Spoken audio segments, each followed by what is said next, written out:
masyarakat petani di Muara Batu mengalami musibah banjir. Itu gagal turun ke sawah, sudah 3 kali gagal tanam. Sehingga berdasarkan laporan masyarakat, saya berkoordinasi dengan Pak Camat meminta data-data yang terkena daripada musibah banjir yang ada di Kecamatan Muara Batu, yaitu 11 desa, sehingga meminta data-data by name, by address.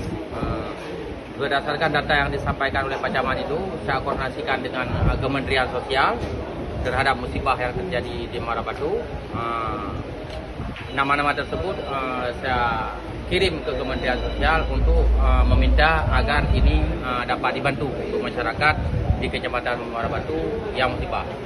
Dari 700 orang yang terkena musibah tersebut, usulan dari Pak Camat karena ini tidak ada SK tanggap darurat, sehingga dari Kementerian Sosial dapat membantu sekitar 350 paket.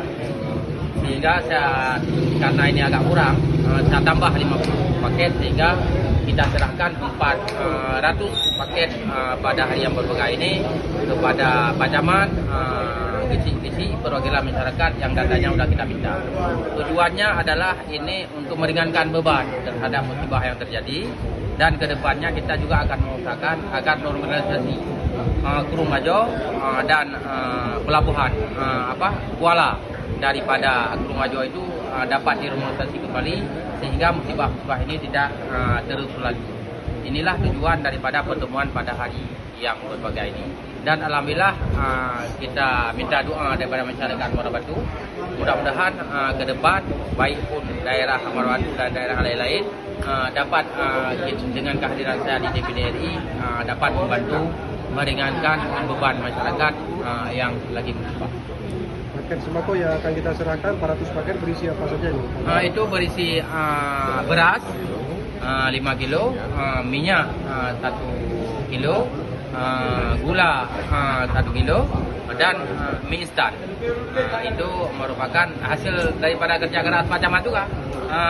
Beliau dalam hari raya kedua saya telepon untuk saya minta siapkan data. Ternyata 3 hari selesai beliau siapkan, dan kita langsung berkoordinasi dengan Kementerian Sosial, sehingga bantuan ini pada hari ini dapat kita turunkan kepada masyarakat. Dan saya juga mengucapkan terima kasih banyak kepada Kementerian Sosial yang telah begitu cepat merespon daripada musibah masyarakat, khususnya yang terjadi di Aceh, Kabupaten Aceh Utara, dan terkhusus Kecamatan Muara Batu. Untuk penanganan banjir tersebut bagaimana? Ini pada hari ini